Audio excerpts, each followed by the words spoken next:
الشیطان الرجیم بسم اللہ الرحمن الرحیم وبہ نستعین وهو خیر المعین صلی اللہ علی سیدنا محمد وآلہ الطاہرین الطیبین المعصومین اما بعد۔ ہماری آج گفتگو خواتین کے موضوع کے اوپر ہے کہ معاشرے کے اندر اصلاح اور فساد کے اعتبار سے خواتین کا کیا کردار رہا ہے۔ دین اسلام ایک جامع مکتب ہے جو دنیا کی اساس کے اوپر آخرت کی آبادکاری کا نظریہ پیش کرتا ہے کہ دنیا میں انسان جو عمل انجام دیتا ہے اسی کے مطابق آخرت میں وہ اس دنیا میں بھی نتیجہ پاتا ہے، کیونکہ یہ ایک فاسد نظریہ یا فاسد سوچ ہے کہ انسان کے اچھے اعمال یا برے اعمال کی جزا فقط قیامت میں ہے اور اس دنیا میں نہیں ہے۔ ایسا قطعاً نہیں ہے، اس دنیا میں بھی حتماً و حتماً وہ اس کو خود برداشت بھی کرتا ہے اور اس کا خمیازہ بھی، اگر برے اعمال ہیں خمیازہ بھگتے گا، اچھے اعمال ہیں اس دنیا میں بھی فوائد کو وہ دیکھتا ہے۔ اس کی مثال علامہ حسن زادہ آملی رحمۃ اللہ علیہ اس طرح بیان کرتے ہیں کہ جس طرح انسان کا بدن ایک مزاج رکھتا ہے کہ اگر انسان کو خراب غذا اور خوراک کھلائی جائے تو وہ فوراً الٹی کر دے گا، کیونکہ اس کے مزاج سے سازگار نہیں ہے۔ مثلا خراب کھانا کھا لے تو معدہ قبول نہیں کرتا، مزاج انسانی وہ اسے باہر نکال دیتا ہے۔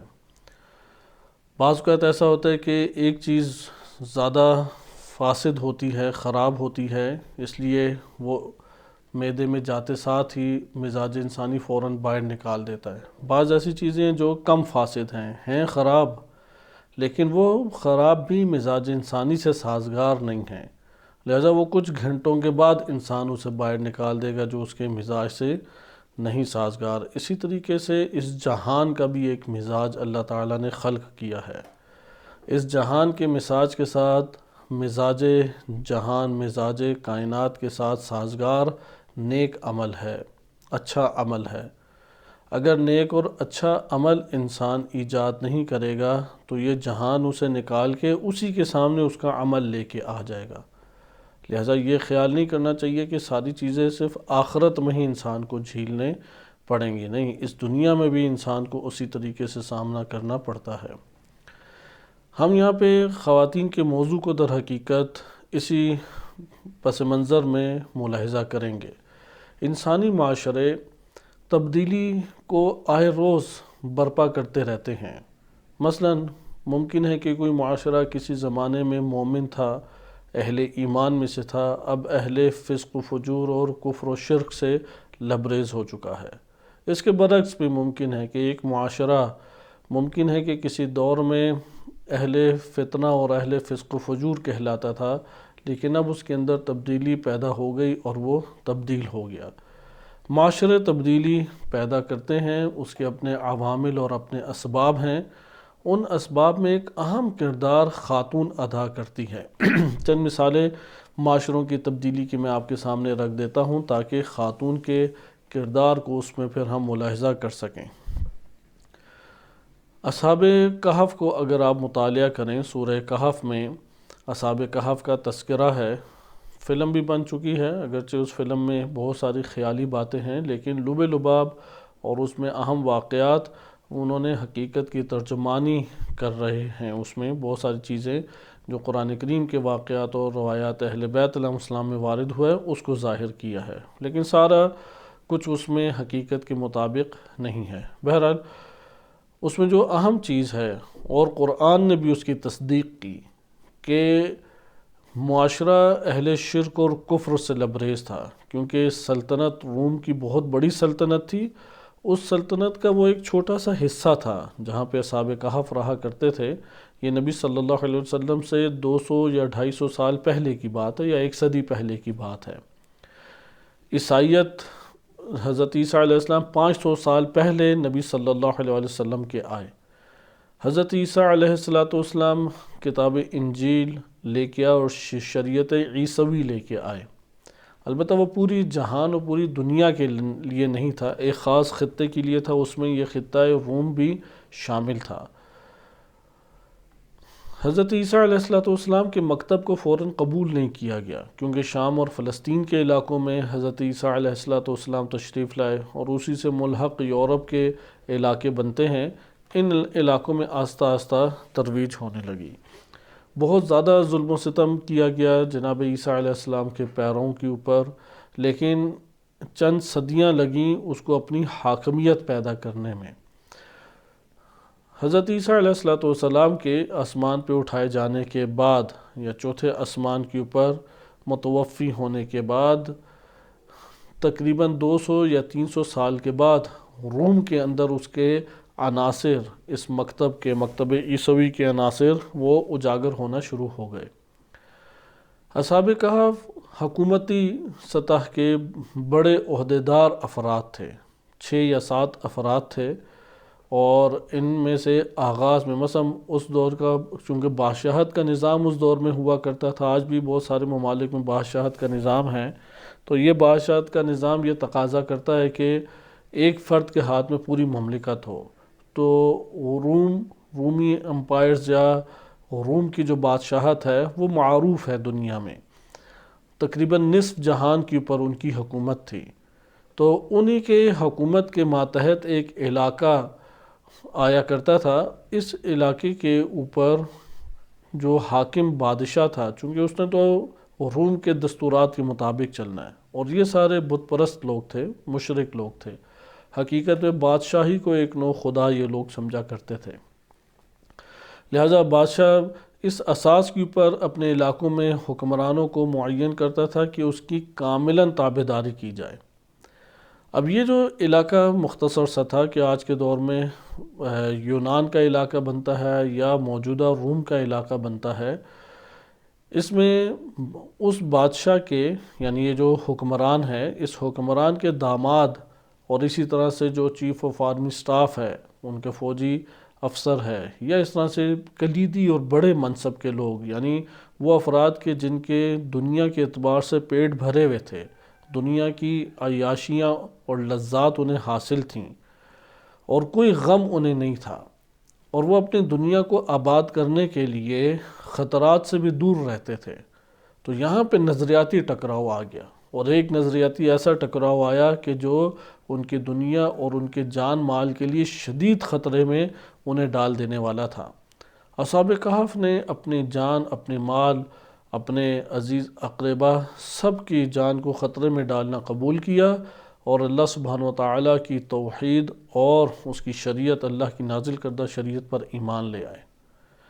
اب یہ ہیں 6 سے 7 بندے، ایک طرف پورا ملک، اور خصوصاً یہ جس ریاست کے اندر ہیں اس ریاست کے افراد، پورے معاشرے سے یہ لوگ ٹکرائے، لوگ ان سے متنفر ہوئے، لوگوں نے گالم گلوچ کیا، قتل کے ان کے آرڈر جاری ہو گئے، فوج اور پولیس ان کے پیچھے بھیج دی گئی۔ یہ لوگ فرار کر کے گئے اور ایک غار میں پھر انہوں نے پناہ لی۔ اب غار میں پناہ انہوں نے کس سے بھاگ کے لیا؟ پورے معاشرے سے بھاگ کے لیے، لیکن ان کا جو عمل تھا وہ اس قدر بڑے پیمانے پہ اثر گزار ہوا اور اس کی تاثیر اتنے بڑے پیمانے کے اوپر آشکار ہوئی کہ ایک مدت غار میں، طویل مدت 300 سال یا کچھ مدت سونے کے بعد اللہ نے پھر انہیں جگایا، اور اب جب یہ معاشرے میں وارد ہوئے تو پورا معاشرہ موحد ہو چکا تھا، پورا معاشرے میں توحید کا غلبہ تھا، مذہب حق کا غلبہ تھا۔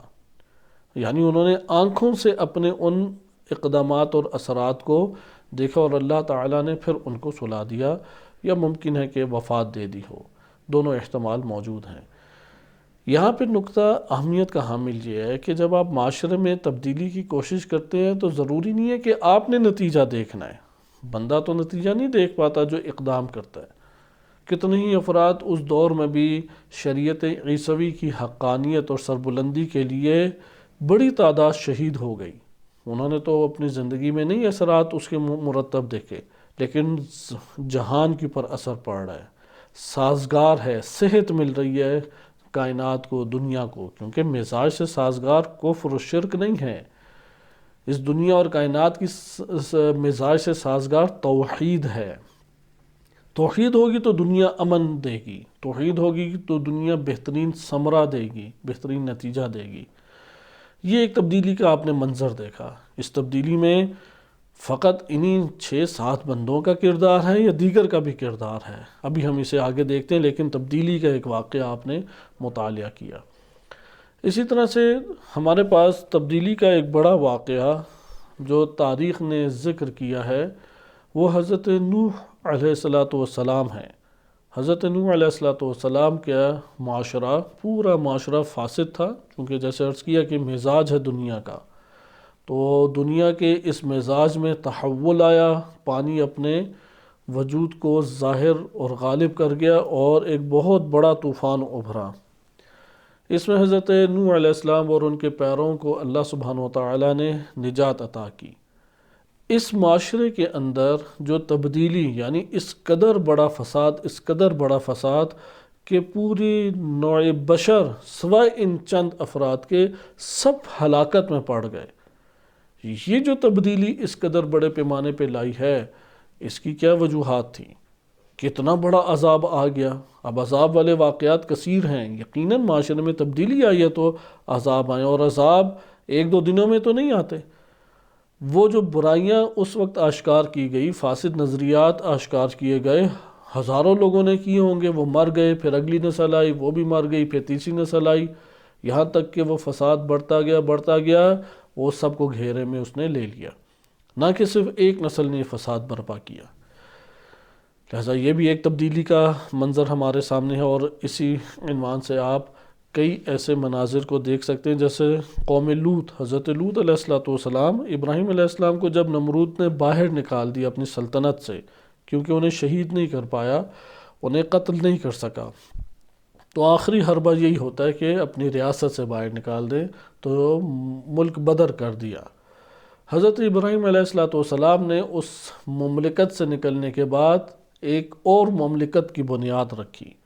اس مملکت کا ایک چھوٹا سا علاقہ، ایک بستی، وہ اہل ایمان کی، خالص اہل ایمان کی بستی تھی، جو ایک انتہائی بدکاری کا شکار ہوئے اور ایک انتہائی بدترین عمل سے وہ آلودہ ہو گئے۔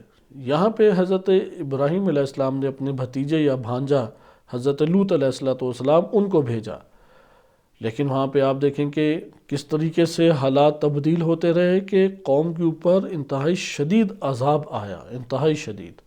یہ تبدیلی کیسے پیدا ہوئی کہ ایمان کے دائرے سے خارج ہو کے، یعنی حضرت ابراہیم علیہ السلام کے سلطنت میں ان سے زیادہ با ایمان اور محکم ایمان والے نہیں تھے، لیکن کس طریقے سے یہ کائنات میں تا قیامت آنے والے بشر کے لیے بدترین عبرت کا نمونہ بن گئے۔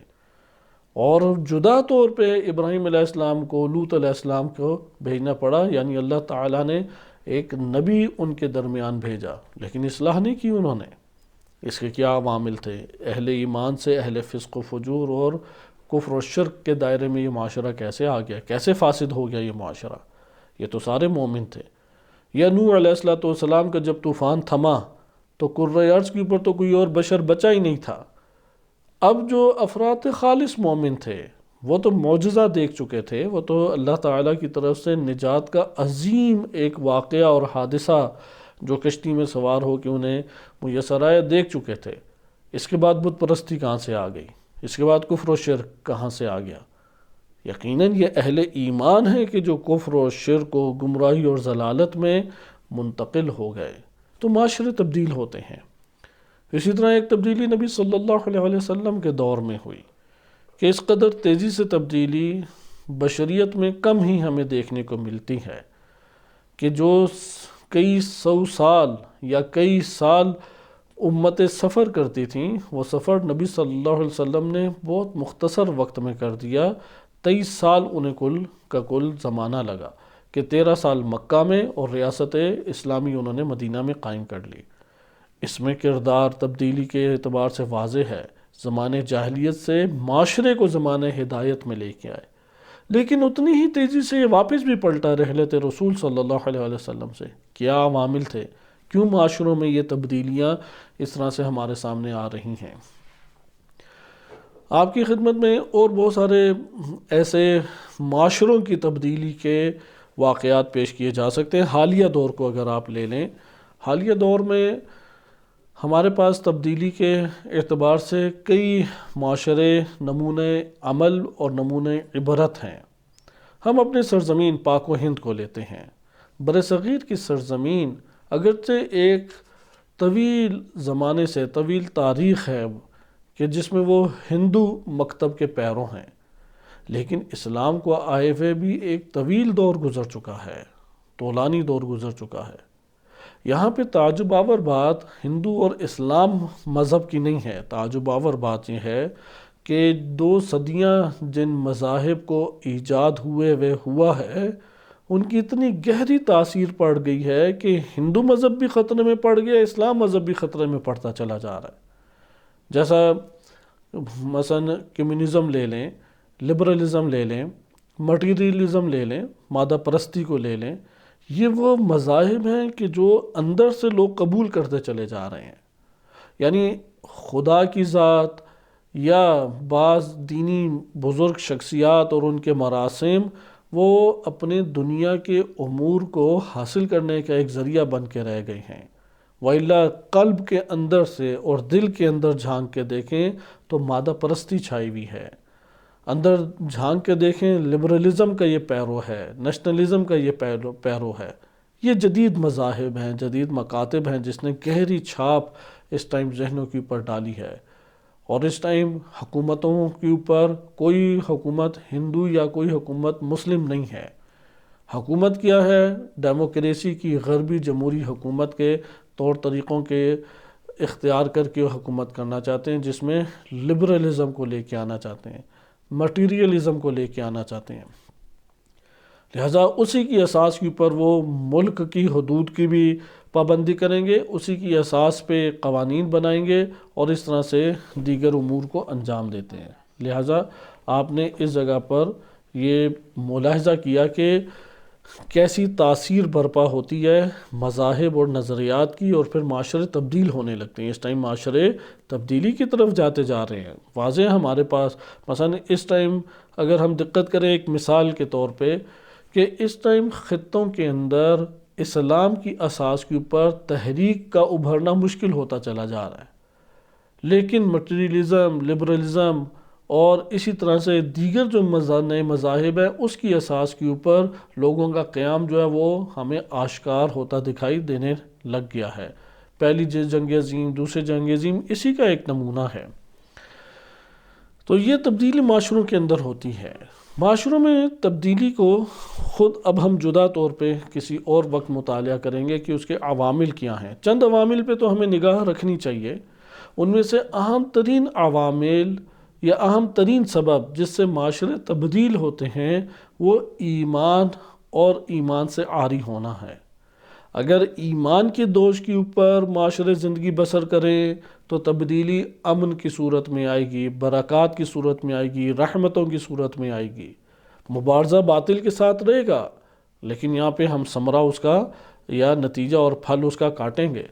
لیکن اگر معاشروں کے اندر تبدیلی وہ ایمان کی رخصتی کے اعتبار سے آنے لگ جائے، وہ اسلام اور دین اور اللہ سبحانہ وتعالیٰ کی معصیت اور گناہوں کے اوپر ہونے لگ جائے، یہاں پہ عذاب کو پورا معاشرہ جھیلے گا، وہ نیک ہو یا بد ہو، عذاب تو سب پر ہی آتا ہے۔ اس لیے یہاں پہ ضروری ہے کہ تبدیلی کے عوامل کا مطالعہ کیا جائے۔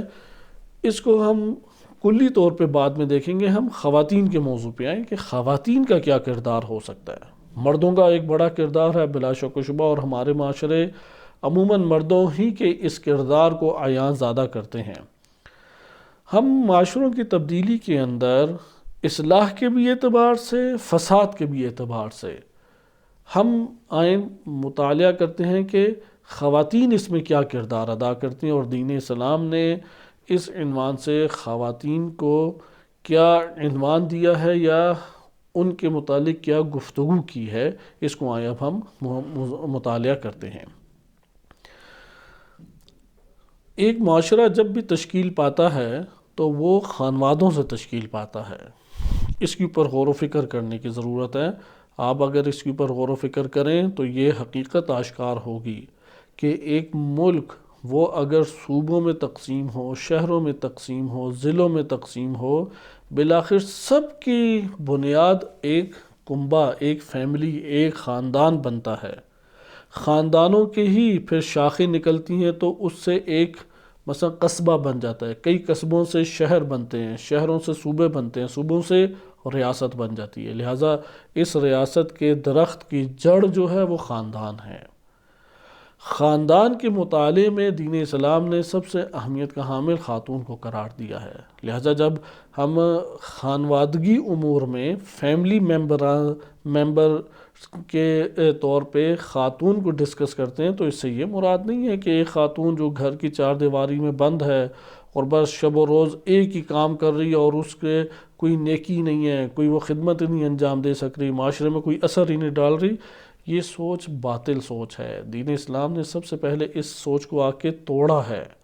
ایک تو خاتون کی عزت اور قدر اور اس کی شخصیت اور حیثیت کو نمایاں کیا ہے۔ کیا خاتون کی حیثیت ہے؟ کیا اس کی قدر و قیمت ہے؟ آیا بہت ہی نیچ، کم، پست اور گھٹیا حیثیت ہے یا نہیں؟ خاتون کی حیثیت بالا ترین حیثیت ہے۔ خاتون کی حیثیت وہی حیثیت ہے معنوی دنیا میں جو مرد کی حیثیت ہے۔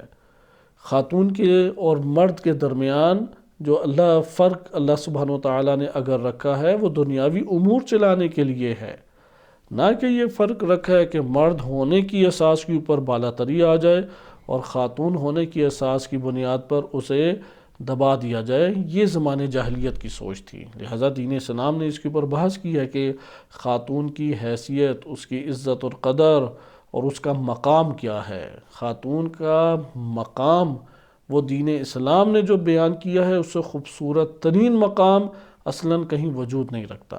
اس کی طرف البتہ اشارہ کیا جائے گا کیونکہ اس مورد پہ عموماً گفتگو زیادہ معاشروں میں پیش کی جاتی ہے اور ضرورت بھی اس کی ہے کہ اسے بار بار ابھارنا چاہیے، لیکن قابل افسوس چیز یہ ہے کہ جو اس موضوع کو بیان کرتے ہیں وہ خود ہی اپنے گھرانے کے اندر خاتون کو یہ مقام دینے کے لیے آمادہ نہیں ہیں، راضی نہیں ہیں۔ یہ بہت تعجب کی چیز ہے۔ اس کی وجہ سے پھر معاشروں کے اندر وہ مقام اصلاً خاتون کو میسر ہی نہیں آتا، یعنی دینی طبقہ وہ خود ہی وہ مقام نہیں دیتا جو وہ خود لوگوں کو سنانے کے لیے آیات و روایات سے پڑھ کے سناتا ہے۔ جب وہ مقام نہیں دے گا تو معاشروں کے اندر وہ مقام ملنا پھر مشکل ہو جاتا ہے۔ اگرچہ ایسے بہت سارے ہیں نمونے کہ جہاں پہ ہم دیکھتے ہیں کہ اس مقام سے آراستہ ہے خاتون جو دین اسلام نے اسے دیا ہے، وہ گھرانے خوشحال ہیں اس حوالے سے، لیکن اتنے بڑے پیمانے پہ نہیں ہے کہ ہم معاشرے کے اعتبار سے کہیں کہ ہاں یہ معاشرہ اس مقام کو ابھارنے میں کامیاب ہو گیا۔ نبی صلی اللہ علیہ وسلم کا جو 10 سالہ دور حکومت ہے اس میں یہ مقام خاتون کو عنایت ہو گیا، اس کے بعد یہ مقام اس طریقے سے نہیں حاصل ہو سکا۔ اہل بیت علیہ السلام کا گھرانہ یہ ایک استثنائی مورد ہے، لیکن معاشرے میں وہ مقام حاصل ہمیشگی کے ساتھ نہیں ہو سکا۔ لہٰذا آئیڈیل ترین اس حوالے سے ہمارے پاس تاریخ کا نمونہ وہ نبی صلی اللہ علیہ وسلم کے 10 سال ہیں، حتیٰ کہ اہل بیت علیہ السلام کی احادیث میں بھی خاتون کے مقام کے لیے جو واقعات ذکر ائمہ اطہار علیہ السلام نے کیے ہیں وہ بھی انہی 10 سالوں کے واقعات زیادہ ہیں، دیگر بھی ہیں لیکن زیادہ واقعات یہی ہیں۔ ہم اسے منظم کرتے ہیں، یہ نقطہ پہلے ذہن میں رکھیں کہ پورے معاشرے کی جڑ وہ خاندان ہے، ایک فیملی ہے۔ خاندان کا کلمہ کبھی کئی فیملیز کے لیے استعمال ہوتا ہے، یہاں پہ مراد ایک فیملی ہے۔ اگر آپ اس کو ملاحظہ کرتے ہیں کہ خاندان کی جو اساس ہے وہ ایک فیملی ہے تو یہاں پہ ہمارے سامنے خاتون کا کردار عیاں ہوتا ہے۔ معاشرے کے اندر اصلاح اور فساد کے حوالے سے قرآن نے کئی اشارے کیے ہیں، کیونکہ ہم جو واقعات اور احادیث پڑھیں گے وہ ائمہ اطہار علیہ السلام اور زمانے رسول صلی اللہ علیہ وسلم کے چند چیزیں یا عصر امامت کے چند امور بیان کیے جائیں گے، اس لیے قرآنی واقعات کی طرف صرف اشارہ کیا جائے۔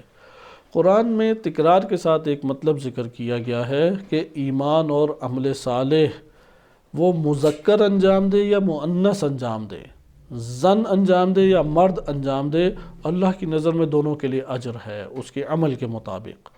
لہٰذا عمل جو اللہ کی بارگاہ میں مقبولیت حاصل کرتا ہے اس کا انحصار مرد اور زن ہونے پر نہیں ہے، وہ ایک خالص نیت، عبادت کی شرائط، معرفت اور ان امور کے اوپر موقوف ہے۔ لہٰذا یہ مطلب ہمارے سامنے آیا کہ مرد اور زن اس کے درمیان فرق، خاتون اور مرد کے درمیان فرق دین اسلام کی نگاہ میں وہ عبادات کے اعتبار سے نہیں ہے، اعمال کے اعتبار سے نہیں ہے، وہ دنیا کی امور کی ذمہ داریوں کے اعتبار سے ہے۔ بہرحال یہ ایک آیات کا مجموعہ ہو گیا۔ دوسرا، قرآن کریم نے جو آیات بیان کی ہیں اس میں معاشرتی کردار کو مد نظر رکھتے ہوئے خاتون کو ذکر کیا ہے، معاشرتی کردار، اور اسی معاشرتی کردار سے ہم چند نکات اور پوائنٹس کو لیں گے۔ مثلاً بعض خواتین کا تذکرہ قرآن کریم نے کیا ہے کہ جنہوں نے معاشرے کے اوپر ایک اپنی عظمت اور ہیبت اور جلالت کو بٹھایا اور اللہ سبحانہ و تعالیٰ کی حجت کے لیے راہ کو ہموار کیا، اور قرآن نے بھی ان کی عظمت کو آشکار کیا ہے۔ اور ایک مجموعہ ان خواتین کا قرآن کریم نے بیان کیا ہے کہ جن کے اوپر نفرین قرآن کریم نے کی ہے، جن کے منفی کردار کو قرآن نے آ کے روشن کیا ہے۔ ہم دونوں کے نمونوں کی طرف اشارہ کر دیتے ہیں۔ حضرت موسیٰ کلیم اللہ علیہ السلام، ان کی والدہ کے بارے میں قرآن نے کہا کہ اللہ نے ان کے اوپر وحی کی۔ ان کا مقام دیکھیں کہ اس قدر بلند تھا کہ اللہ نے وحی کی اور انہوں نے بھی اللہ پہ توکل کیا، اعلیٰ اوج کا توکل۔ توکل کے مدارج ہیں، توکل کے مراتب ہیں، اس قدر بڑے پیمانے پہ توکل کہ حضرت موسیٰ کلیم اللہ کو شدید طوفانی لہروں کے حوالے کر دینا ایک چھوٹی بات نہیں، اور وہ بھی خاتون یہ عمل انجام دیں۔ لہٰذا اللہ سبحانہ و تعالیٰ نے دیکھیں کہ کس طرح معاشرے میں حجت الہی کے ایک قیام کے لیے اور نزول شریعت موسوی کے لیے آغاز جب کیا تو وہاں پہ خدمت خواتین کے عنوان سے پیش کی۔ دوسرا آپ پہلو دیکھیں، یعنی یہ کہ معاشرتی اثر ہے کہ توکل کے اعتبار سے جو واقعات قرآن نے ذکر کیے ہیں اس میں سے ایک مادر موسیٰ کلیم اللہ ہیں۔ دوسرا ہمارے پاس ایک اہم پہلو قرآن کریم کی آیات کے تناظر میں آتا ہے جناب آسیہ کا، کہ فرعون وہ شوہر ہے اور انتہائی ظالم جابر ہے، اگرچہ اپنی زوجہ کے ساتھ اس کا یہ ظلم و جبر نہیں ہے، یہ ظلم و جبر باہر کے لوگوں کے اوپر ہے۔ جیسے کہ عموماً ہمارے ہاں کنبوں میں اور فیملیز میں یہ والے مسائل آج کل زیادہ ہیں۔ شوہر ایک انتہائی قبیح قسم کا کاروبار کر رہا ہے یا انتہائی قبیح قسم کے عمل کا اس کا کمائی کا ذریعہ حرام کمائی کا ذریعہ ہے اور اس کے ذریعے سے خانوادے کو چلا رہا ہے، یا ظالمین اور جابرین کے ساتھ ہے، سازشی افراد کے ساتھ ہے، لیکن گھرانے کی جو خاتون ہے ممکن ہے مومنہ ہو۔ تو فرعون کے اس میں بھی اسی طریقے سے تھا کہ جناب آسیہ کا کردار تھا۔ جناب آسیہ وہ سبب بنی حضرت موسیٰ کلیم اللہ کے پرورش کی سبب بنی۔ حضرت موسیٰ کلیم اللہ یعنی ایک قسم کے ہم کہہ سکتے ہیں، آج کی تعبیر میں ہم سمجھنا چاہیں، پارلیمنٹ کے اندر انہوں نے زندگی بسر کی۔ ساری طرف بہترین غذائیں، خدمت کرنے والے خادمین، کنیزیں اور غلام اور ٹھاٹ باٹ کے ساتھ ان کی محل کے اندر زندگی بسر ہوئی۔ اس جگہ پہ حضرت جناب آسیہ تھیں کہ جو حجت خدا کے لیے بڑے پیمانے پہ وسائل کو اور اسباب کو جو ان کے لیے ضروری تھے اس کی فراہمی کا سبب بنی، کیونکہ ہم جانتے ہیں کہ فرعون کو پیشن گوئی پہلے ہی منجمین نے کر دی تھی کہ یہاں پہ ایک بچہ پیدا ہوگا اور وہ تمہارا تختہ الٹ دے گا۔ یہی والا مسئلہ یہاں پر بھی ہمارے سامنے پیش ہوا۔ تو جناب آسیہ نے اس جگہ پہ ایک تحفظ کا وہ باعث بنے اور جب باعث بنی اور انہوں نے حضرت موسیٰ کلیم اللہ کے لیے راہ ہموار کی۔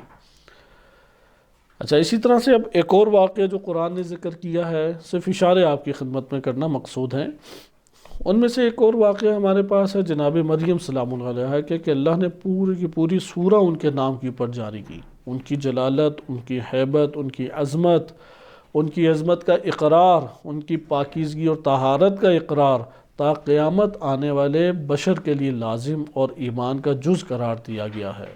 جناب مریم سلام اللہ علیہا کہ ان سے بڑھ کر عبادت گزار کوئی نہیں تھا۔ ان کی عصمت کے شیعہ سنی دونوں ہی قائل ہیں، جبکہ وہ نہ نبی ہیں نہ رسول ہیں، لیکن عصمت کے ان کے قائل ہیں چونکہ قرآن نے ان کی عصمت کی گواہی دی ہے۔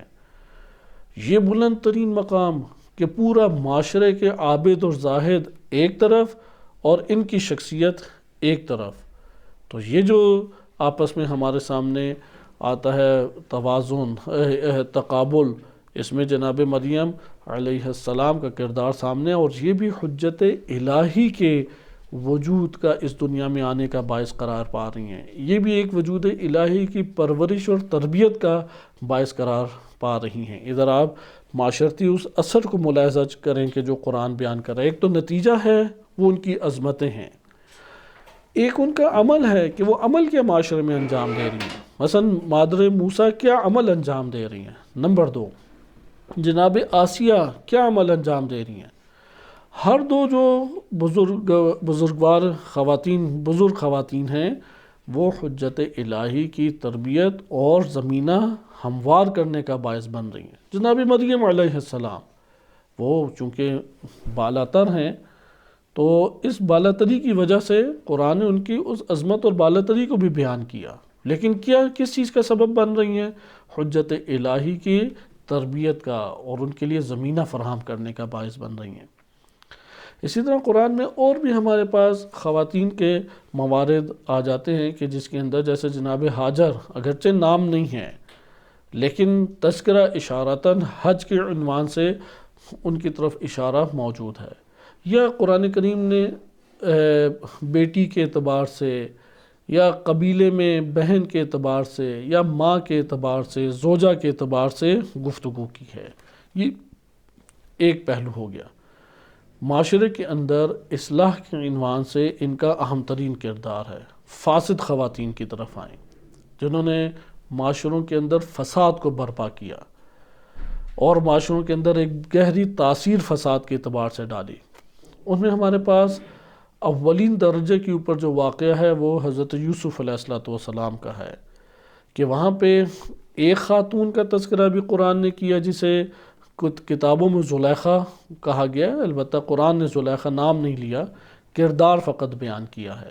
حجت الہی کو ورغلانے کے لیے، یعنی صالح عبد صالح، اللہ کی صالح ترین شخصیت کو آلودہ کرنے کے لیے اقدام اس نے کیا۔ لہذا یہ معاشرے کو انتہائی فاسد بنانے کا ہے۔ ایک حجت الہی کی تربیت اور نشو و نما اور زمینہ فراہم کرنے کا خواتین باعث بن رہی ہیں۔ ایک وہ خواتین ہیں جو حجت الہی کے خلاف اقدام معاشرے کے اندر کرنے کا باعث بن رہی ہیں۔ ان میں سے پہلی یہ زلیخا ہے، لیکن اسی کے واقعات کے ضمن میں دیکھیں کہ خواتین نے اسے تانا دیا زلیخا کو کہ ایک غلام نے تمہارے دل کو مو لیا اور تم نے بھی اپنی عزت اور قدر کی پرواہ نہیں کی اور اس کے اوپر فریفتہ ہو گئی۔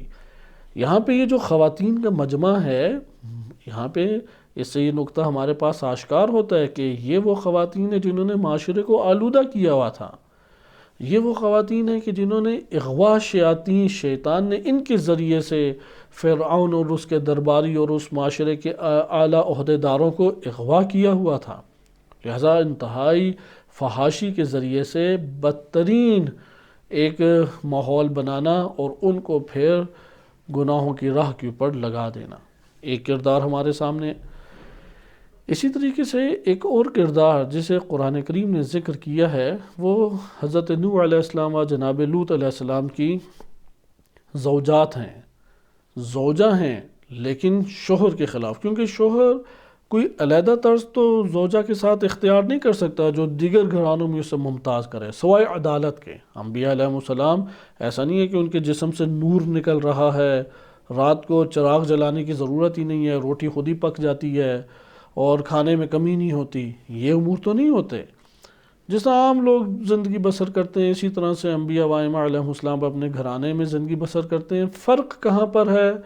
فرق یہ ہے کہ مہربان ہیں اپنے گھرانے میں، عادل ہیں، ظلم و ستم نہیں کرتے، حقوق پورے کرتے ہیں۔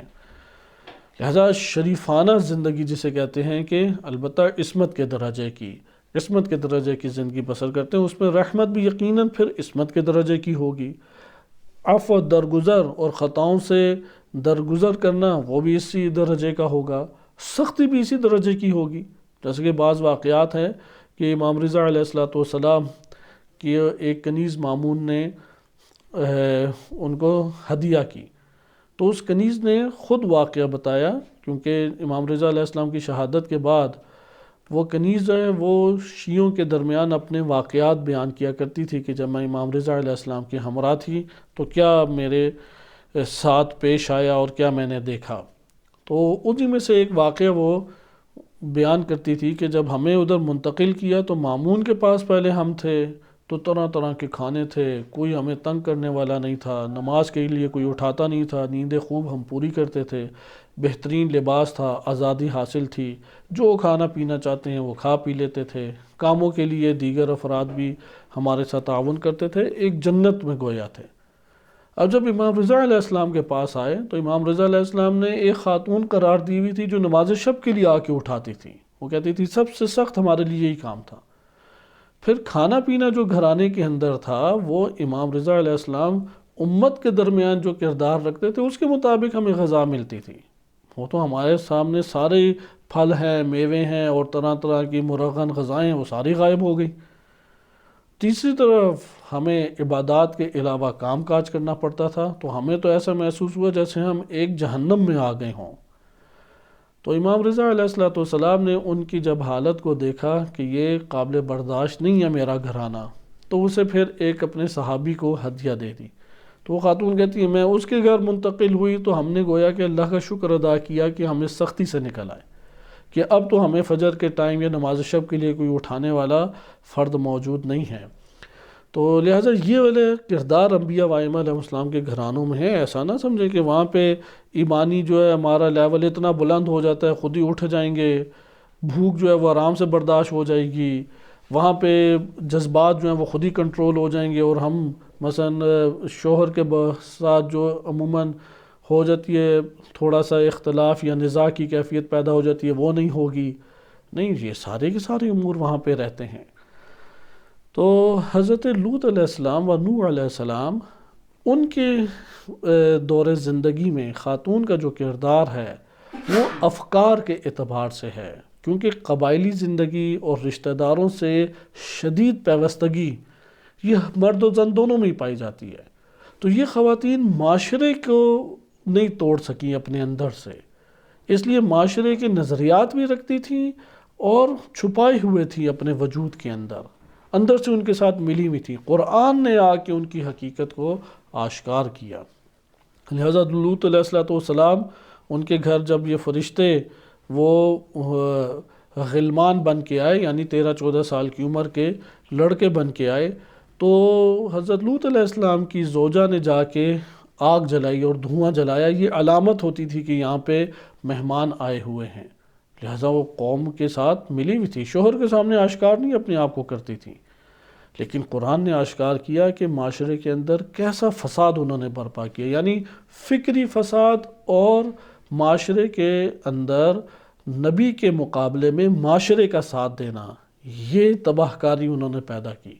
یہ والا مسئلہ اب وہ فحاشی والا مسئلہ ان میں نہیں تھا، لیکن ان میں افکار کے اعتبار سے خلل والا مسئلہ بڑے پیمانے پہ پایا جاتا تھا۔ قرآن نے دونوں کی مثالیں یہاں پر پیش کی، اور اسی کے ضمن میں جناب آسیہ کی مثال پیش کی کہ وہ فرعون کے دربار میں ہوتی ہوئی خاتون مومنہ ہے، لہذا وہاں پہ اب مومنہ ہونے کی وجہ سے فرعون کے دربار میں ایک فضا پیدا ہوئی، ایمانی فضا، مرد مومن کہ جو اپنا ایمان چھپائے ہوئے تھا، اور اسی نے موسیٰ علیہ السلام کو خبر دی کہ تمہارے پیچھے آ رہی ہے پوری فوج فرعون کی، فرار کر جائیں آپ۔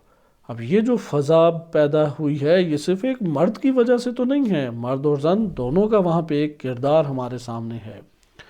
لہذا اسی طرح اور ہمارے پاس قرآن کریم کے واقعات ہیں جن میں فساد برپا کرنے والی خواتین ہیں۔ حمالۃ الحطب، ابو لہب کی زوجہ کا تذکرہ سورہ لہب میں وارد ہوا ہے۔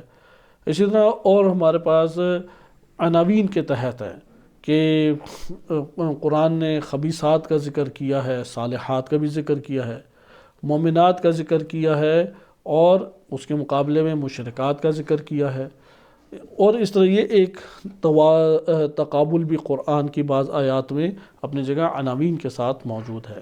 یہ قرآن کریم کے چند نمونے تھے، اور اس کے علاوہ بھی چند اور نمونے ہمارے پاس موجود ہیں قرآن کی آیات کے ضمن میں، لیکن معاشرے میں ایک اثرات مرتب ہونے کے اعتبار سے یہ ہمارے لیے کافی ہیں۔ لیکن ان واقعات میں اب ہم نکات لے لیں جو ہمیں مثبت نکات میسر آئے ہیں، یعنی جن کی معاشرے میں وہ خواتین جن کے معاشرے میں تاثیر اصلاح کی صورت میں تھی، انہوں نے کیا کام کیا جس کی وجہ سے معاشرے میں اصلاح برپا ہوئی۔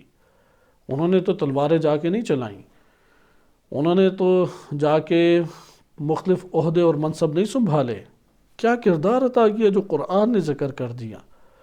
ان میں سے پہلا کردار ہے کہ اپنے وظیفے کے تحت حجت خدا کی نصرت کی انہوں نے۔ نمبر 2، ان کی معنوی بلندی توکل کے اعتبار سے، عمل کے اعتبار سے، عبادت کے اعتبار سے۔ نمبر 3، جو مشکلات پیش آئی ہیں ان مشکلات میں معاشرے کا ساتھ دینے کی بجائے حجت الہی کا ساتھ دیا انہوں نے۔ یہ بہت اہم نکتہ ہے، معاشرے کا ساتھ دینے کی بجائے حجت الہی کا ساتھ دیا انہوں نے۔ اس کے مقابل جو خواتین ذکر کی ہیں ان میں سے ایک نمونہ ہمارے پاس ہے فحاشی پھیلانے والی خواتین۔ قرآن نے خصوصاً بہت مذمت ان افراد کی ہے۔ نمبر 2، وہ خواتین جو حجت الہی کے مقابلے میں معاشرے کا ساتھ دینے والی نکلی، انہوں نے معاشروں کا آ کے ساتھ دیا۔ انبیاء علیہ السلام یا عباد صالحین ان کو اذیت دینے والی خواتین نکلی۔ بعض آیات ہمارے سامنے اس تناظر میں موجود ہیں۔ یہ تو اثرات ہمارے سامنے آئیں اب ہم احادیث کی طرف، اور اس کو واضح طور پہ اب ہم سمجھنے کی کوشش کرتے ہیں کہ خواتین کا کیا کردار ہو سکتا ہے، کیونکہ یہ تصور باطل ایک تصور ہے خاتون مرد بن جائے۔ جیسے آج کل مجمع میں ہمیں نظر آتا ہے کہ حتیٰ قابل افسوس چیز ہے، علماء کے مجمع میں بعض اوقات نظر آتا ہے چند علماء بیٹھے ہوئے ہیں اور مومنین بیٹھے ہوئے ہیں اور مذہبی ٹائٹل لے کے آئے ہوئے ہیں، ادھر کوئی مرد نما خاتون بیٹھی اور نعرے لگا رہی ہو۔ انتہائی مذموم چیز ہے، یہ دین اسلام یا سیرت اہل بیت علیہم السلام کی عکاسی نہیں کرتا۔ علماء کے لیے لازم ہے کہ ایسا اپنی تشکل نہ دیں اپنے اس گروہ کو یا اپنے مجمع کو کہ جہاں پہ اس طرح کے نمونے ہمارے سامنے آنے لگ جائیں۔ پاکستان کوئی شام کی جگہ یا لبنان کی جگہ نہیں ہے کہ جہاں پہ اکثریت جو ہے وہ ایک بڑی تعداد عیسائیوں کی موجود ہے، دیگر مذاہب والوں کی موجود ہے، نہیں، اہل اسلام بستے ہیں پاکستان میں۔ لہذا ایک ہمارے پاس جو مورد ہے وہ یہ ہے کہ خواتین یہ والے کام نہیں کریں گی کہ آگے بڑے بڑے منصب سنبھال لیں، پوری قوم کی آگے لیڈر اور صدر بن کے بیٹھ جائیں، میدان جنگ کے اوپر آ کے کمانڈ کرنے لگ جائیں۔ مردوں کے شانہ بشانہ چلنے سے یہ چیزیں مراد قطعاً نہیں ہیں، جو غرب اس وقت ایک نظریہ دیتا ہے کہ کوئی فرق ہی نہیں ہے مرد اور زن کے اعتبار سے، یونیورسٹیز کے اندر بھی اسی طریقے سے پڑھائی شروع کر دیں اور دیگر امور انجام دے دیں۔ یہ اگر صورت باطل ہے، یہ صورت بھی باطل ہے کہ خاتون کے کردار کا انکار کر دیں، بات چیت ہی کسی مرد سے کرنا حرام قرار دے دیں، قطعاً ایسا نہیں ہے۔ یا خاتون سوشل میڈیا استعمال ہی نہیں کر سکتی، خاتون تعلیم حاصل کر ہی نہیں سکتی، خاتون جاب کر ہی نہیں، ایسا بھی بات بھی نہیں ہے، جاب کر سکتی ہے، نوکری کر سکتی ہے، تجارت کر سکتی ہے، مردوں کے ساتھ گفتگو اس کی ہو سکتی ہے، ایسی بات نہیں ہے کہ نہیں ہو سکتی، لیکن شریعت کی حدود کے دائرے میں رہتے ہوئے۔ اسی طریقے سے اور بہت سارے مالک بن سکتی ہے، مال کی خاتون وارث بن سکتی ہے میراث کی، میت کی۔ اسی طرح خاتون ہے کہ اپنے امور کا بندوبست خود کر سکتی ہے، بہت سارے دین اسلام نے اسے ایک مقام دیا ہے۔ لہذا یہ تصور بھی باطل ہے کہ اس کے ہر کردار کا اجتماعی صورت میں انکار کر دیں، یہ بھی درست نہیں ہے۔ اگر نامحرم سے بات کرنا یا نامحرم سے گفتگو کرنا وہ مطلقاً دین اسلام میں کبھی شمار ہوتا تو جناب سیدہ سلام اللہ علیہا سے اس قدر صحابہ کی حدیثیں کہاں سے آ جاتی؟ جناب سلمان کی حدیثیں موجود ہیں اور تقریباً 10 کے قریب افراد بنتے ہیں جن کی حدیثیں ہیں۔ اسی طرح جناب سیدہ سلام اللہ علیہا ان کے خطبے کا آغاز دیکھیں تو پورے معاشرے کے اندر وہ اتریں، اور جو مسجد ہے، کیونکہ تب مسجد میں ہی بیٹھک بنا کرتی تھی، دربار بنا کرتا تھا، مسجد نبوی میں تشریف لے گئیں، انصار اور مہاجرین سے بھرا ہوا تھا، البتہ اکیلی نہیں گئیں، خواتین ان کے ہمراہ تھیں۔ یہ ایک مہم چیز ہے۔ تو وہاں پہ جناب سیدہ سلام اللہ علیہ نے خطاب کیا، تو کیا ان کی آواز مردوں نے نہیں سنی؟ سب مردوں نے پورے مجمع نے سنی۔ وہاں پہ جو خلیفہ کی جگہ کے اوپر بیٹھے ہیں، خلیفہ اول، کیا ان کے ساتھ ان کا مکالمہ نہیں ہوا؟ مکالمہ ہوا۔ کیا پھر انصار سے مخاطب نہیں ہوئی؟ انصار سے مخاطب بھی ہوئی۔ پھر اس کے بعد گھروں کے اندر نہیں گئی، جا کے کھٹکھٹایا، جا کے گھروں کو، افراد کو دعوت دی، جیسے یہ اسامہ بن زید، کہ اسامہ بن زید بن حارثہ جناب ختیجہ علیہ السلام کے غلام تھے، نبی صلی اللہ علیہ وسلم کو انہوں نے اپنا یہ غلام ہدیہ کر دیا۔ نبی صلی اللہ علیہ وسلم نے اس وقت جناب زینب بنت جہش سے نکاح کرایا، ٹوٹ گیا، طلاق ہو گئی۔ اس کے بعد ام ایمن، جو کہ جناب ختیجہ صلی اللہ علیہ وسلم کی غالباً کنیز تھیں، اور پھر نبی صلی اللہ علیہ وسلم کی کنیز تھیں، رسول اللہ نے ام ایمن سے نکاح کرا دیا۔ ام ایمن جناب آمنہ علیہ السلام ان کی کنیز تھیں۔ جناب آمنہ کی وفات کے بعد نبی صلی اللہ علیہ وسلم ماں کا درجہ انہیں دیا کرتے تھے، اتنا احترام کرتے تھے، احترام کے اعتبار سے۔ تو زید کا نکاح ام ایمن سے کرایا، تو زید کے نکاح ام ایمن سے کرایا، تو ان کے ہاں اللہ نے ایک بیٹا پیدا کیا جو اسامہ تھا۔ یہ پورا کا پورا گھرانہ نبی صلی اللہ علیہ وسلم اور اہل بیت علیہ السلام کا عاشق گھرانہ ہے۔ زید بن حارثہ بہت بزرگ صحابی گزرے ہیں، اور امام علی علیہ السلام اور اہل بیت علیہ السلام کے بڑے حقیقی وفادار ایک محب تھے، شہید ہو گئے ایک جنگ میں۔ ام ایمن بھی اہل بیت علیہ السلام کی بہت مومنہ خاتون تھی اور بہت محب تھیں۔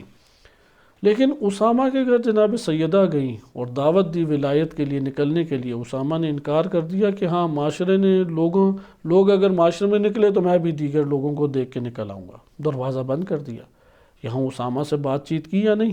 بعد میں اسامہ جو ہیں وہ منقلب ہو گئے، جنگوں میں حصہ نہیں لیا امام علی علیہ السلام کے ساتھ، لیکن عین وفات کے اوپر انہوں نے توبہ اللہ تعالیٰ کی بارگاہ میں کی، اور ظاہراً امام باقر علیہ السلام نے انہیں غسل دیا، اور اس لیے انہیں تائبین میں شمار کرتا ہے مکتب تشیع۔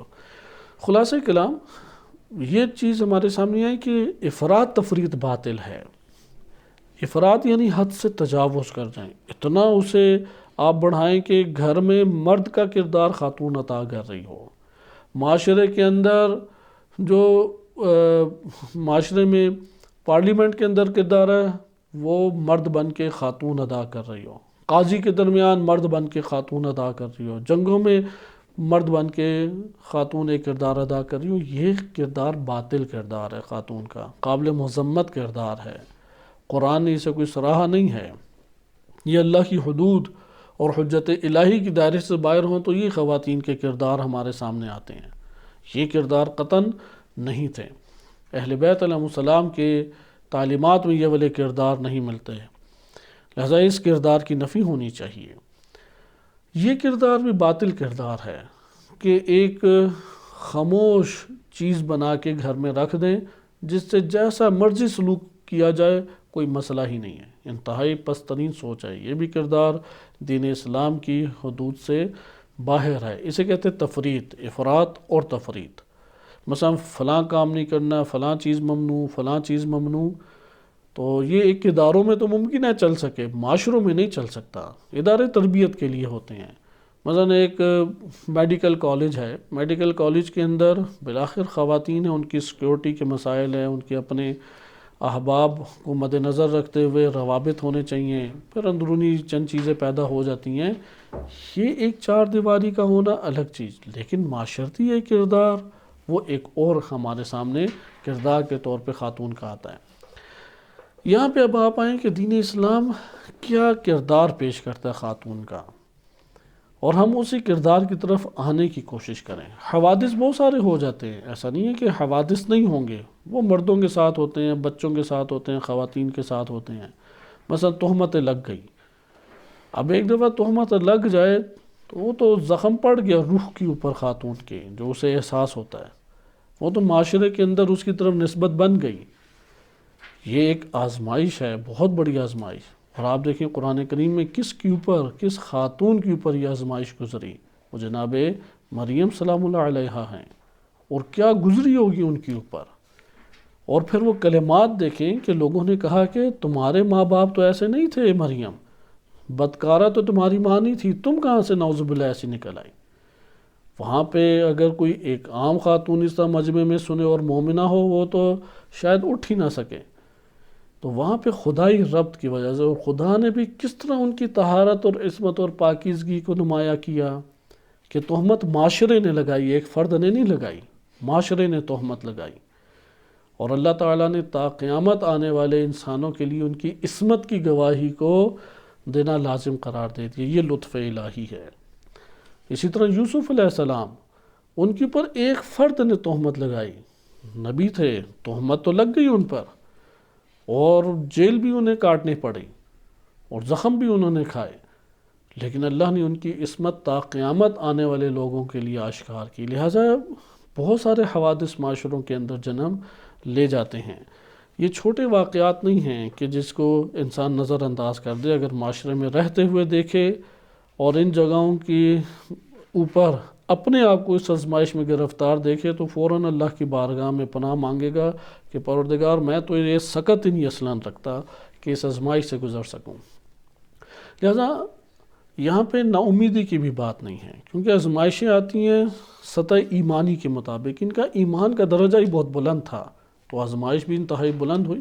جیسے جناب زکریا سلام اللہ علیہ السلام، اب ان کی زوجہ مومنہ ہیں، آئے روز خواتین آ کے تانا دیتی کب بچہ ہونا ہے، بچہ ہی نہیں پیدا ہو رہا، اب تو بوڑھے ہو گئے یہ۔ یا جناب سارہ کے ساتھ بھی واقع، بوڑھے ہو گئے ابراہیم علیہ السلام کے۔ کئی ایسے ہیں، جیسے عرض کیا، حجت خدا کے ضمن میں اگر خواتین کا کردار مطالعہ کریں، معاشروں میں ایک گہری چھاپ ہے۔ لیکن آپ اس سب کو اگر نتیجہ لیں گے تو ایک چیز برملا سامنے آتی ہے، اور یہ پہلو آج کے دور میں خواتین کو کچھ زیادہ ہضم بھی نہیں ہوتا، مشکل انہیں محسوس ہوتا ہے، اور وہ نتیجہ یہ ہے، خاتون کو اللہ سبحانہ وتعالیٰ نے گھرانے کے اندر تربیت کے لیے سب سے پہلے رکھا ہے۔ اس کی ساری کی ساری جستجو اور اس کی ساری کی ساری کامیابی اور اس کا مقام، اس کی عظمت، اس کی خدمت، وہ گھر کے اندر گھر کے امور کو منظم اور مرتب کرنا، اور اس میں ایثار اور قربانی اور رحمت اور عطوفت کا نمونہ بننا ہے۔ اس کو آج کل خواتین بیکار چیز سمجھتی ہیں کہ میں فقط برتن دھونے کے لیے ہی ہوں، میں فقط کھانے بنانے کے لیے ہی ہوں، شوہر اور بچوں کی بس خدمت کرتے رہے تو میں نے کام ہی کیا ہے۔ اصل کام یہ کوئی چھوٹا کام نہیں ہے، کیونکہ گھرانہ وہ جڑ کی مانند ہے معاشرے کی۔ جڑ اگر تر نہیں ہے تو درخت کیسے رونق بخش اور حسین اور زیبا ہوگا؟ وہ تو جڑ سے ہی اسے رونق عطا ہوتی ہے۔ لہذا اللہ سبحانہ وتعالیٰ نے عصمت کی حامل 12 شخصیات کو جب لانا تھا تو راہ ہموار جناب سیدہ سلام اللہ علیہا کے ذریعے سے کی۔ اور عمر کتنی تھی ان کی؟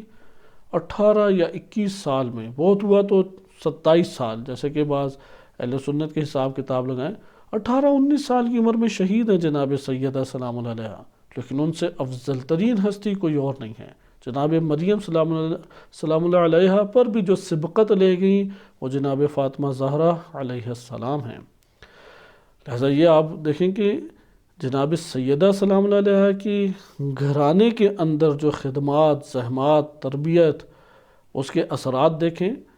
جب پورے معاشرے میں کربلا کے واقعے کے بعد کہ وہ جو واقعہ دلخراش واقعہ ہے کہ جسے سننے کی آج کے دور میں بھی مرد ہمت نہیں رکھتے، اس کو آنکھوں سے دیکھا جناب زینب کبریٰ سلام اللہ علیہا نے، اور پورے کے پورے لشکر حسینی کی قیادت کی مجبوری کے عالم میں، وہ اضطراری عالم تھی حجت خدا کے کہنے پر، اور طواغیت کے سامنے کس قدر شجاع اور بہادری کے ساتھ انہوں نے خطبے پڑھے جو ان کے ایمان اور بلند کردار اور عظیم منزلت کے اوپر گواہی دیتے ہیں۔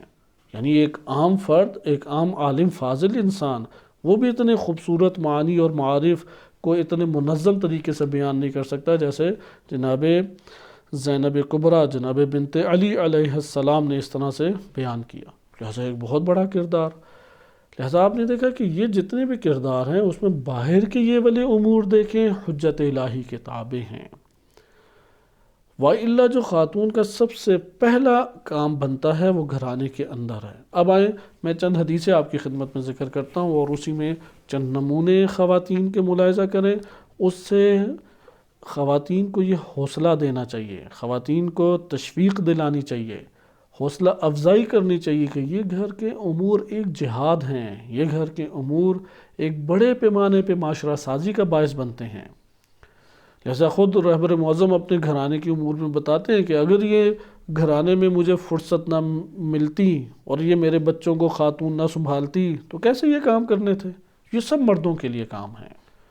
یا تو اس کا گھرانہ خراب ہو جائے گا عالم کا، یا جو بھی متحرک شخصیت ہے، فعال شخصیت ہے، وہ عالم نہ ہو، مثلا وہ دیگر شعبہ جات سے تعلق رکھتا ہے لیکن معاشرے کے اندر اسے انتہائی انوالو ہونا پڑتا ہے، اگر اس کے گھرانے کو وہ خاتون منظم نہیں رکھتی، اس کی حفاظت نہیں کرتی، اس کے اندر ایمانی امور کو توانا طریقے سے وہ وہاں پہ رونما اور برپا نہیں کرتی تو وہ فساد کا شکار ہو جائے گا۔ اور یہ واقعات ہیں بھی کثیر، بالخصوص یہ ایران میں جو واقعات ہوئے، چونکہ یہاں پہ عالمی سطح پہ مبارزہ کرنے کی ضرورت پیش آ رہی ہے، تو بعض ایسے افراد ہیں جو کلیدی پوسٹوں کے اوپر ہیں، مثلا دفاعی کلیدی پوسٹوں پر ہیں یا کسی اور پوسٹ پہ، وہ مسلسل کئی کئی مہینے گھر سے باہر رہتے ہیں، تو دشمنوں نے اس کے گھر میں اس کی آل اولاد بیٹا اور بیٹی سے تعلق پیدا کر لیا، انہیں پہلے فاسق فاجر بنایا، پھر ان فاسق فاجر بنا کے انہی کو جاسوس بنایا، اور پھر اب باپ کو پتہ لگا اور انہوں نے حد عقل یہ کیا، ان سے تعلق پہلے کٹوایا، لیکن وہ اندر سے فاسد ہو چکے تھے، پورا گھرانہ اس کا تباہ ہوا اور وہ اس کی زندگی بھی اجیرن ہو گئی۔ یہ واقعات موجود ہیں وہاں پہ۔ اب یہ جو فرد باہر اتنی زحمت اور مشقت کر رہا ہے اور عالمی مبارزے کی حد تک ایک اجتماعی دنیا کو تشکیل دے رہا ہے، اس کے گھر کے اندر کی حالت کو کون سنبھالے گا؟ لہذا خاتون کا کام چھوٹا کام نہیں ہے اس اعتبار سے، اس لیے دین اسلام نے بہت زیادہ حوصلہ افزائی کی، اور جب مقام بتایا تو معنوی مقام میں مرد کو سے پیچھے نہیں رکھا۔ جناب سیدہ سلام اللہ علیہا ان کے کردار کو اسی لیے دین اسلام نے بیان کیا کہ عصمت کے جس درجے اور مقام کے اوپر ائمہ اطہار علیہ السلام موجود ہیں، اس عصمت پر تو ام الائمہ جناب سیدہ علیہ السلام بھی موجود ہیں، اگرچہ کوئی اور خاتون نہیں اس تک پہنچ سکتی، لیکن وہ نمونہ قرآن نے اس بشر کے لیے آشکار کیا۔ اسی طریقے سے شجاعت کے جب مراحل آئے، جو جناب زینب سلام اللہ علیہا کی شجاعت کو ذکر کیا، صرف وہی نہیں، کربلا میں کتنی ایسی خواتین کے واقعات ہیں، مثلا ایک خاتون ہے، اس کے بچے کا سر کاٹ کے پھینکا گیا اس کے سامنے، تو کتابوں میں وارد ہوا ہے اسی خاتون نے اس سر کو اٹھا کے پھر واپس پھینکا اور کہا کہ جو اللہ کی راہ میں دے دے اسے واپس نہیں لیتے، اور تلوار لے کے پھر اس نے حملہ کیا، اور ایک ہی شہید خاتون ہے کربلا میں جو دشمن سے لڑتے ہوئی شہید ہوئی۔ اسی طریقے سے بقیہ کے لخت جگر بھی تو ان کی آنکھوں کے سامنے کٹے۔ ابھی تو یہ ہمارا عالم ہے، مرد ہو یا زن ہو، ان کا بچہ زور سے زمین پہ گر جائے تو انہیں لگتا ہے کہ اسے نہیں، مجھے چوٹ لگی ہے، وہ تو منظر ہی نہیں اس سے دیکھا جاتا، وہ بھاگ کے اس کے پاس پہنچ جائے گی، یا باہر سے اسے عجیب و غریب رونے کی تیز آواز بچے کی آئے، عجیب و غریب وسوسے خاتون کو آئیں گے، اور جو سامنے آئے گا ممکن ہے لڑ پڑے۔ ان کا کردار دیکھیں کتنا عظیم تھا جو کربلا میں تھیں، کہ وہ خود دیکھ رہی ہیں کہ ان کا کیسے بیٹا اور فرزند وہ ٹکڑے ٹکڑے ہو رہا ہے، اور وہاں پہ حجت الہی کا ساتھ دینے کے لیے کس محکم جگر کے ساتھ وہاں پہ وہ بیٹھی ہوئی ہیں۔ کربلا میں ایک کا واقعہ ذکر ہوا ہے جس کا نام ہی شباب کے نام سے ہے، جوان، یعنی اس کا کوئی نام نہیں ذکر، صرف جوان ہے۔ آیا امام حسین علیہ السلام کے پاس، کہا کہ مجھے اجازت دے میں جنگ لڑوں۔ امام نے فرمایا کہ تمہارا باپ پہلے شہید ہو گیا ہے تو تمہارا غم تمہاری ماں نہیں برداشت کر سکے گی۔ تو اس نے کہا کہ میری ماں نے مجھے بھیجا ہے۔ پھر امام نے اسے رد کیا، پھر ماں کی طرف سے تقاضا تھا، اور اسی کے یہ کلمات ہیں کہ امیر حسین و نعم الامیر، کہ حسین میرے امیر مولا اور آقا ہیں، اور کیا ہی خوبصورت مولا اور آقا ہیں، اور وہ یہ رجس پڑھتے ہوئے گیا اور شہید ہو گیا۔ لہٰذا یہاں پہ خاتون کا کردار نمایاں کرداروں میں سے ہے۔ اسی طرح مسلم بن عقیل، ان کے بچے ہیں، خانوادہ ہے، داماد امیر المومنین علیہ الصلوۃ والسلام کے، گھرانہ یعنی امام علی علیہ الصلوۃ والسلام کی ایک بیٹی ان سے بیاہی ہوئی تھی۔ مسلم بن عقیل کو امام حسین علیہ السلام نے بھیجا، معلوم ہے شہید ہو جائیں گے۔ یہاں پہ کس طریقے سے وہ خاتون صبر کر رہی ہے کہ اس کا شوہر جا رہا ہے، اس کا گھر ویران ہو رہا ہے۔ فوراً تو انقلاب نہیں آنا تھا، حسینی انقلاب، حالات اور تاثرات سب کو ہی بتا رہے ہیں۔ اسی طرح اصحاب ائمہ علیہم السلام، اصحاب امام حسین علیہ السلام بقیہ بھی ہیں، ان کے شہادت سے ان کے گھر تو اجڑے۔ وہاں پہ خاتون نے بیوہ ہونے کے عنوان سے، زوجہ ہونے کے عنوان سے، ماں ہونے کے عنوان سے کیسے صبر کیا۔ وہ صبر اس دور میں بھی آج نمونہ ہے ہمارے لیے، کیونکہ اکثر بیشتر افراد اسی لیے نہیں نکلے کہ ان کی بیگم ان کی راہ میں حائل ہو گئی، کیونکہ بیگمات تو روکتی ہیں، ان کے لیے تو وہ منظر قابل تصور ہی نہیں ہے، تصور کرے تو ابھی آنا نہیں ہے، پریشان ہو جاتی ہیں۔ یہاں پہ ایمان کے تقاضے کو بڑھانے کی بات ہے۔ بس ہم نے اس جگہ پہ ملاحظہ کیا کہ حجت الہی سے رابطہ، گھر کے اندر ایسی تربیت جو حجت الہی کی نصرت کا باعث بنے، گھر کے اندر ایسے سکون کی فضا کو فراہم کرنا کہ جس سے ایک ایمانی فضا قائم ہو، اور معاشرے کے اندر ایک گھرانے کے کردار کو پیش کرنا، ایک فرد کے نہیں، ایک گھرانے کے کردار کو پیش کرنا، یہ در حقیقت اولین خواتین کی ذمہ داری بنتی ہے۔ چند حدیثیں میں آپ کی خدمت میں سنا کے اس موضوع کو تمام کرتا ہوں۔ احادیث ہمارے پاس کثیر ہیں۔ ایک روایت وارد ہوئی ہے، کیونکہ الکافی میں طولانی ایک باب ہے، کتاب النکاح کے ضمن میں بھی ہے، اور دیگر ابواب اور کتب کے ضمن میں بھی خواتین کا تذکرہ موجود ہے۔ کتاب النکاح کا جو آغاز ہوتا ہے اس کا نام ہی حب النساء ہے، خواتین سے محبت، یعنی دین اسلامی چاہتا ہے کہ محارم جو ہیں ان سے محبت اور عزت کا تعلق ہو۔ البتہ یہاں پہ حب النساء سے مراد یہ نہ رکھیں کہ نامحرم کے دائرے میں، کیونکہ روایات اور صحیح سند روایات بھی شیعہ سنی دونوں کتب میں آئی ہیں، تو جہاں پر بھی نبی صلی اللہ علیہ وسلم یا انبیاء علیہ السلام کی طرف خواتین سے محبت کی نسبت ہے، وہ محارم مراد ہیں۔ جیسے پہلی صحیح سند حدیث ہی ہے، من اخلاق الانبیاء صلی اللہ علیہ حب النساء، انبیاء علیہ السلام کے اخلاق میں سے یہ ہے کہ خاتون سے محبت کا اظہار کریں، درشتگی کا، سختی کا، بد اخلاقی کا یہ گھرانے کے اندر کردار نہیں ہونا چاہیے، کیونکہ گھرانے میں خاتون کو یہ فرصت نہیں دیں گے، یعنی محبت اور عزت کے ذریعے سے اس کو وہاں پہ زندگی، خوش آئند زندگی کا موقع فراہم نہیں کریں گے، وہ گھرانہ سکون کا باعث نہیں بن سکے گا۔ بہرحال اور دیگر روایات بھی ہیں اس موضوع کی، لیکن یہ پہلا چیپٹر اور اس کی اکثر بیشتر احادیث صحیح سند ہیں، تقریباً 9 حدیثیں صرف الکافی میں، سب اکٹھی کریں تو کوئی 15-20 سے اوپر بن جائیں گی۔ ادھر سے ہم ایک نقطہ لیتے ہیں، جب ہم نے آیا اس بات پہ ہم پہنچ گئے کہ گھرانے کے اندر جو خواتین ہیں وہ جو کردار ادا کرتی ہیں وہ سب سے پہلی خاتون کی ذمہ داری ہے۔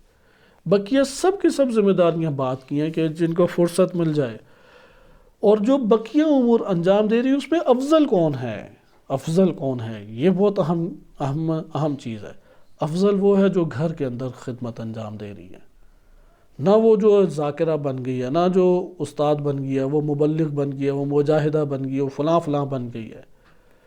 ہمارے پاس کثیر احادیث ہیں، وہ کہتی ہیں کہ خیر النساء، پھر صفات بیان کی، سب سے بہترین عورت، سب سے بہترین، تکرار کے ساتھ ہے، صرف اس جملے کو سرچ کر کے احادیث کو اکٹھا کر لیں، خیر النساء، کیونکہ خیر اس میں تفضیل کا صیغہ ہے، اس میں تفضیل ہوتا ہے ایک صفت دوسرے میں زیادہ بڑھ کے جب آپ نے دکھانی ہے، مثلا دونوں شجاع ہیں اور بہادر ہیں، لیکن یہ جو پہلا ہے دوسرے سے زیادہ بہادر ہے، تو آپ کہیں گے کہ یہ جو مثلا زید ہے وہ افضل ہے مثلا عمر سے، شجاعتاً یا شجاعاً، شجاعت کے اعتبار سے افضل ہے۔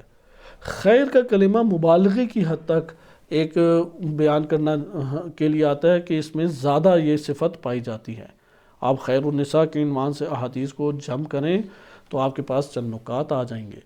ان میں سے پہلے ہے کہ جس خاتون کی شادی جلدی ہو، نمبر 2 شادی کے وقت دنیاوی معیار مد نظر نہ رکھے، دینی معیار مد نظر. مثلا لڑکا بہت خوبصورت ہو، بڑا امیر کبیر ہو، بڑا اچھا عہدہ اور منصب ہو، اچھی فیملی مالی طور پر ہو، یہ والی چیزیں پیش نظر اس کے نہ ہوں. اس کے پیش نظر ہو مومن ہو اور فکری طور پہ اخلاق کے عنوان سے گھر بسانے والا ہو، اخلاق اچھا ہو اور اہل ایمان ہو بس.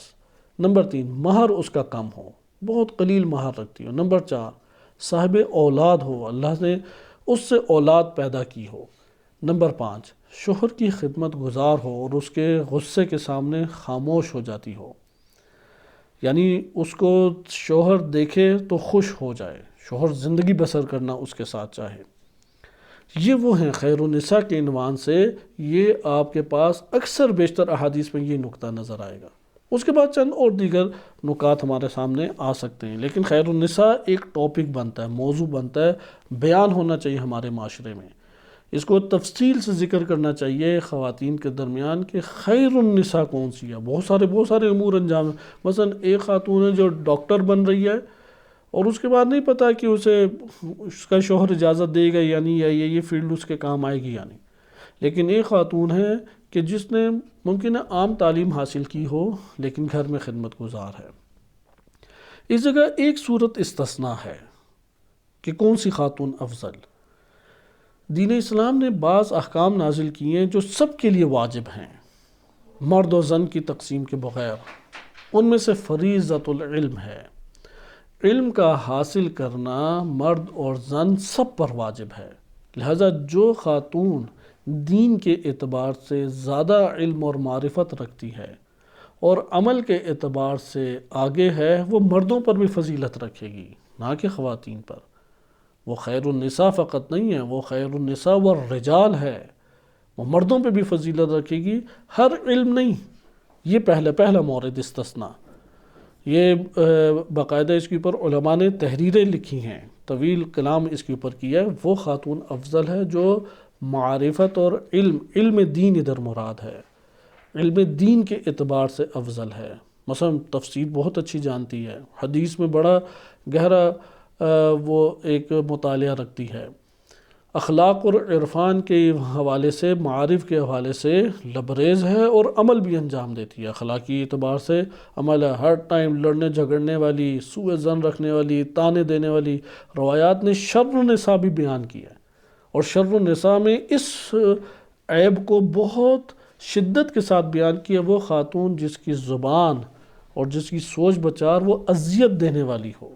اگلے کو اذیت دینی ہے اپنی سوچ سے، اپنی زبان سے. مثلا تانا دینا، تانا تشنیع کرنا، یہ زمانے جاہلیت میں خواتین کی خصوصی عادت تھی. یہ عموماً افراد کے درمیان ہوتی ہے کیونکہ جذبات میں ہر فرد یہی ایک جملہ ادا کرتا ہے جسے ہم تانا کہتے ہیں. اسے بہت شدت سے روایات نے مذمت والا ایک عیب کہا ہے. بہرحال علم ایک ہے. نمبر 2 وہ شعبہ یا وہ تعلیم جو معاشرے کی ضرورت ہے وہ واجب ہے خاتون پہ. ادھر وہ شوہر کے بھی تابع نہیں ہے، ادھر وہ باپ کے بھی تابع نہیں ہے. مثلا ایک محلہ ہے، ادھر کوئی ڈاکٹر ہی نہیں ہے، یہ خاتون ڈاکٹر ہے، اس کا وظیفہ ہے مریضوں کا علاج کرے. نہیں کرے گی تو یہ قصوروار ہے، گناہگار ہے. کوئی انجینئر نہیں ہے تو مرد و زن کے اوپر لازم ہے، اس علاقے والوں پہ انجینئر معاشرے کی ضرورت ہے، وہ انجینئر بنے اور ضرورت کو پورا کرے. لہذا ضرورت کے مطابق معاشرے میں تعلیم، نہ کہ معاشرے کے اندر جو خواتین عموماً ٹائٹل لینے کے لیے پڑھائیاں پڑھ رہی ہیں، فلاں MBBS کر رہی ہے، فلاں M.Com کر رہی ہے، فلاں جو ہے وہ اس نے فلاں میں ماسٹر کیا ہوا ہے، یہ عنوان لینے کے لیے نہ پڑھائیاں کرے. معاشرے کی ضرورت کو دیکھے کہ کیا ہے معاشرے کی ضرورت. یہ 2 مورد استثناء ہے جو معاشرتی اعتبار سے ہمارے لیے مہم ہے. وَإِلَّا گھر کی تعلیم یا گھر کی 4 دیواری وہ افضل ترین آ جاتی ہے. ان 2 امور کو مد نظر رکھ کے ہم کسی شعبے کو اختیار کر سکتی ہیں خواتین، کسی اور پہلو کو. ہاں تیسری جگہ پہ ایک اور بات آتی ہے، آزادی ہے خاتون کو. مثلا ایک خاتون ہے کہ باپ اس کا نہیں ہے اور بالفرض بیوہ ہو گئی ہے یا طلاق ہو گئی ہے کہ شوہر بھی نہیں ہے، اب تو وہ آزاد ہے، انڈر نہیں ہے کسی کے، کیونکہ یہ 2 ولی ہوتے ہیں. یہاں پہ وہ جاب کر سکتی ہے، اس جگہ پہ گھر کو چلا سکتی ہے، اس جگہ گھر باہر جانے کے لیے کسی کی اجازت کی محتاج نہیں ہے. حتیٰ کہ شوہر کی اجازت سے سارے کام انجام دے سکتی ہے۔ بے شک شوہر کے لیے کوئی مسئلہ نہیں ہے حرم میں 4 گھنٹے بیٹھی رہے، فلاں پارک میں خواتین کے ساتھ ٹھیک ہے تفریح کر کے آ جائے، کوئی مسئلہ نہیں ہے، فلاں جو اپنے گھر میں اتنے دنوں کے لیے رہنے کے لیے چلی جائے۔ لیکن افضل وہ خاتون کون؟ جو شوہر یا باپ کی اجازت سے دنیا کی انہی تفریحوں میں زندگی بسر کرے، وہ افضل ہے یا نہیں؟ جو ایک وقت آیا مہمانوں کو کھانا بنا کے دے دیا، دوسری دفعہ آیا اب شوہر کے لیے فلاں کام، ادھر بچوں کے لیے کام، ادھر گھر کی صفائی، ادھر گھر کی مینٹیننس، یہ افضل ہے خاتون۔ یہ مقام کے اعتبار سے، یہ اپنے وظیفے کے اعتبار سے، ذمہ داری کے اعتبار سے افضل ہے۔ چند حدیثیں آپ کی خدمت میں ذکر کر کے ختم کرتے ہیں اس موضوع کو، کہ یہ آپ نے ملاحظہ کیا کہ حب النساء والا ایک ٹاپک، حب النساء میں سب سے پہلے زوجہ کا تذکرہ روایات میں خصوصی طور پر ہے، پھر ہے بیٹی کا تذکرہ۔ ماں کے لیے تو اف کا کلمہ بھی جائز نہیں ہے۔ ماں کے لیے، ماں اگر ناانصافی کرتی ہے تو وہاں پہ برداشت کرے گی، البتہ مرد برداشت کرے گا، اگر بیٹی کی ماں ہے تو بیٹی برداشت کرے گی، نہ کہ اپنے شوہر کو برداشت کرنے کا حکم دے گی یا مرد اپنی بیگم کو برداشت کرنے کا حکم دے۔ ہاں کر لے تو اس گھرانے پہ احسان ہے اس خاتون کا۔ تو بہرحال محبت کا تعلق اور عزت کا تعلق ہونا چاہیے، یہ خلاصہ روایات کا، کہ ہم روایات بقیہ نہیں پڑھتے، ایک روایت کافی ہے، مجموعہ روایات یہ ہے۔ دوسرا، گھرانے کے اندر، کیونکہ اب گھرانے کو منظم کرنے کے طریقے نہیں ہم سیکھیں گے تو خاتون نہیں کر پائے گی، وہ تقاضا غلط تقاضا کرے گی، شاید اسے پیسوں کی ضرورت ہے، جیسے ہمارے معاشروں میں ایسا ہی سمجھتے ہیں، ہوتی ہے پیسوں کی ضرورت، شوہر عقل مند ہونا چاہیے، ایک حد تک پیسوں کی ضرورت جو اس کی بنتی ہے وہ پوری کر دے۔ ہاں اس کے کوئی اموال ہیں میراث کی صورت میں ملے، والدین نے اسے دیے، وہ خاتون کا ذاتی مال ہے، شوہر حق نہیں رکھتا کہ اس کے بارے میں پوچھے بھی، یہ مال کہاں سے آیا، یہ مال مجھے دے دو، یہ مال کیسے خرچ کرو، کوئی سوال کا حق نہیں رکھتا، وہ خود جیسے مرضی خرچ کرے، جہاں مرضی خرچ کرے، جو مرضی لے کے آئے، وہ اس کا اپنا ذاتی مال ہے۔ تو اندرون گھرانے کو منظم کرنے کے لیے پہلا اصول ہے کہ خواتین سے محبت کا اظہار کیا جائے۔ نمبر 2، خواتین جو محارم خواتین ہیں عزت انہیں دی جائے، عزت کا اظہار انہیں کریں، تعظیم ان کی جائے۔ امام خمینی رحمۃ اللہ علیہ کھانا اس وقت تک دسترخوان پہ نہیں کھاتے تھے جب تک ان کی زوجہ آ کے نہیں بیٹھ جاتی تھی۔ مثلا کوئی بچہ توہین کر دے، قبول نہ کرے، سزا دے یا سرزنش کرے کہ تم نے ماں کا احترام نہیں کیا، لہذا اسے صاحب عزت دے۔ یہاں پہ بعض چیزوں کی نفی دین نے کی ہے، دیکھو بعض مقام نہیں دینا، صاحب مشورہ اس طور پہ نہیں ہے کہ جس کا مشورہ ماننا ہے، لے مشورہ تاکہ عزت کا احساس ہو، مسئلہ نہیں، ماننے کے اعتبار سے نہیں ہے۔